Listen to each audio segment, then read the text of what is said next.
നമ്മൾ സാധാരണ ഡീൽ ചെയ്യുന്ന ഫൈനാൻസുമായിട്ട് റിലേറ്റഡ് ആയിട്ടുള്ള ഒരു വീഡിയോ അല്ല. ജസ്റ്റ് ഒരു എൻ്റർടൈൻമെൻറ്റിന് വേണ്ടിയിട്ട് മാത്രം ഈ വീഡിയോ പോസ്റ്റ് ചെയ്തതേ ഉള്ളൂ. ഞാനിപ്പോൾ നിൽക്കുന്നത് മൂന്നാറിലുള്ള എൻ്റെ ഗസ്റ്റ് ഹൗസിലാണ്.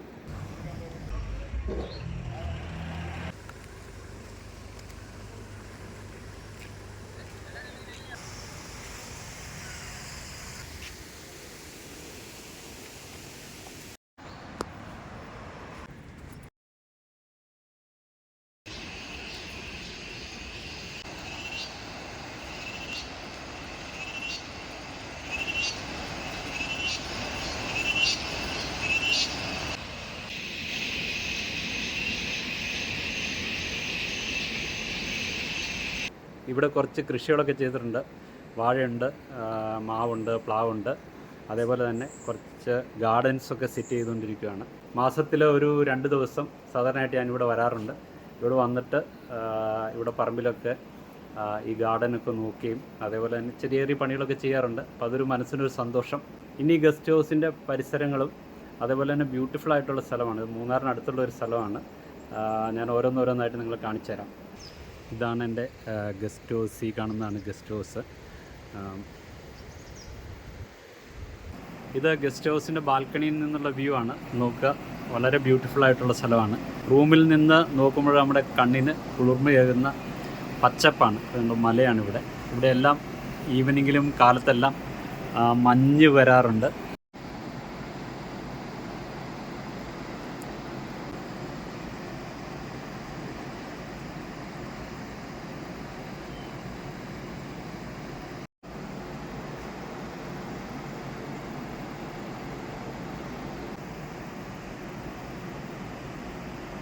നോക്കുക, താഴെ ഒഴുകുന്നത് മുതിരപ്പുഴ ആറാണ്.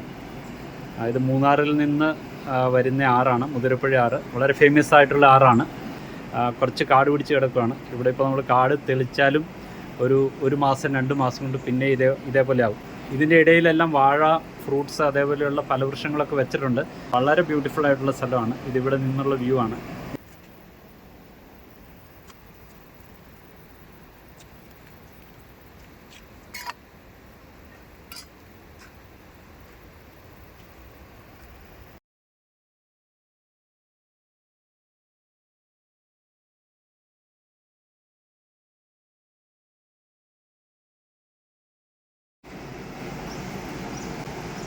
ഇവിടെ കുറേ അധികം ചെടികൾ വെച്ചിട്ടുണ്ട്.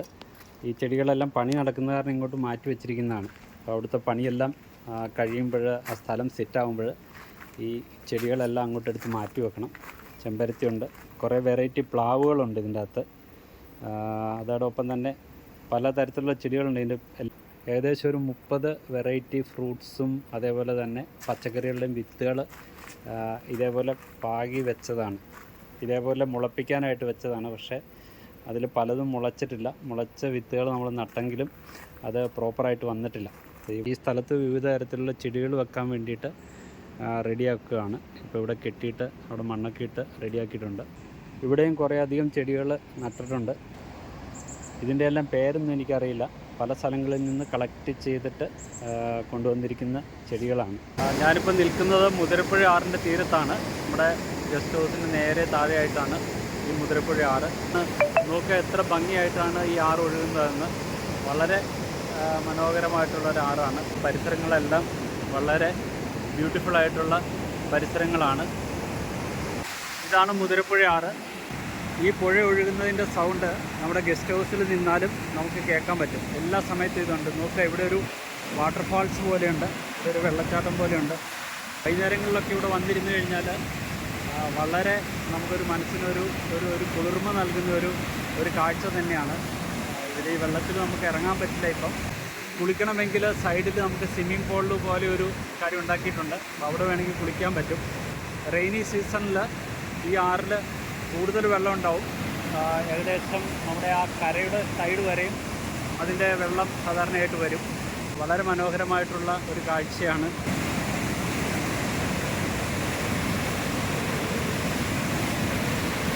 പാറ തന്നെ വളരെ ബ്യൂട്ടിഫുള്ളാണ്. ഈ പാറയുടെ സൈഡിലൂടെ വന്നിരുന്നു കഴിഞ്ഞാൽ കുറേ സമയം നമുക്ക് ഇതേപോലെ സ്പെൻഡ് ചെയ്യാൻ പറ്റും. യാതൊരുവിധ ഡിസ്റ്റർബൻസും ഇല്ലാതെ പ്രകൃതിയോട് ഇണങ്ങിച്ചേർന്ന് നമുക്ക് ഈ കാര്യങ്ങളെല്ലാം ആസ്വദിക്കാനായിട്ട് സാധിക്കും. ഈ പുഴയുടെ തീരത്ത് നിന്ന് നമ്മുടെ ഗസ്റ്റ് ഹൗസിലേക്കുള്ള വ്യൂ ആണിത്.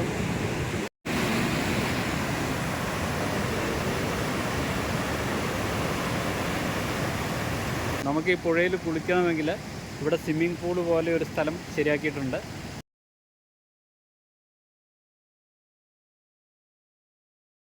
സിറ്റി ലൈഫിൽ നിന്ന് എല്ലാം നമ്മൾ മാറി ഇതേപോലെയുള്ള സ്ഥലത്ത് വരുമ്പോൾ എനിക്കിവിടെ കാണാൻ സാധിക്കുന്നത് പച്ചപ്പ് മാത്രമാണ്. അതുപോലെ എൻ്റെ ചുറ്റുമുള്ള പച്ചപ്പ് മാത്രമാണ് എനിക്കിവിടെ കാണാൻ സാധിക്കുന്നത്. അതോടൊപ്പം മനോഹരമായിട്ടുള്ള ഒരു പുഴ, ആ ആറിൻ്റെ തീരത്ത് ആ പാറയുടെ പുറത്ത് പോയിരിക്കുക, ആ വെള്ളച്ചാട്ടത്തിൻ്റെ അടുത്ത് പോയിരിക്കുക എന്ന് പറഞ്ഞാൽ നല്ലൊരു അനുഭവമാണ്. എനിക്കിവിടെ കേൾക്കാൻ സാധിക്കുന്നത് കിളികളുടെ ശബ്ദവും വിവിധ തരത്തിലുള്ള കിളികളുടെ ശബ്ദവും ആ പുഴ ഒഴുകുന്ന ശബ്ദവും മാത്രമാണ്. ഇപ്പോൾ സമയം 12 മണിയായി. ഇവിടെ നല്ല സുഖകരമായിട്ടുള്ള കാലാവസ്ഥയാണ്. ഇവിടെ നല്ല തണുത്ത കാറ്റടിക്കുന്നുണ്ട്. അതോടൊപ്പം തന്നെ ഇടയ്ക്ക് മഴ പെയ്യുന്നുണ്ട്. മഴ പെയ്യുന്ന സമയത്ത് ഇവിടെ ഇരിക്കുക എന്ന് പറഞ്ഞാൽ വളരെ സുഖകരമായിട്ടുള്ള ഒരു അനുഭവമാണ്. മഴയെ ആസ്വദിക്കാം, പ്രകൃതിയെ ആസ്വദിക്കാം. പ്രകൃതി നമുക്ക് കനിഞ്ഞ് അനുഗ്രഹിച്ച് തന്നിരിക്കുന്ന ഇതേപോലെയുള്ള പച്ചപ്പ് എന്നും നിലനിൽക്കട്ടെ എന്ന് ആശിക്കുന്നു. നിങ്ങൾക്ക് എൻ്റെ ഗസ്റ്റ് ഹൗസോ എൻ്റെ പരിസരങ്ങളും ഇഷ്ടപ്പെട്ടെന്ന് പ്രതീക്ഷിക്കുന്നു.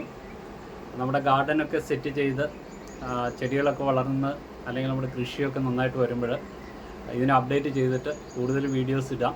ഇത് നമ്മൾ സാധാരണ ഡീൽ ചെയ്യുന്ന ഫൈനാൻസുമായിട്ട് റിലേറ്റഡ് ആയിട്ടുള്ള ഒരു വീഡിയോ അല്ല.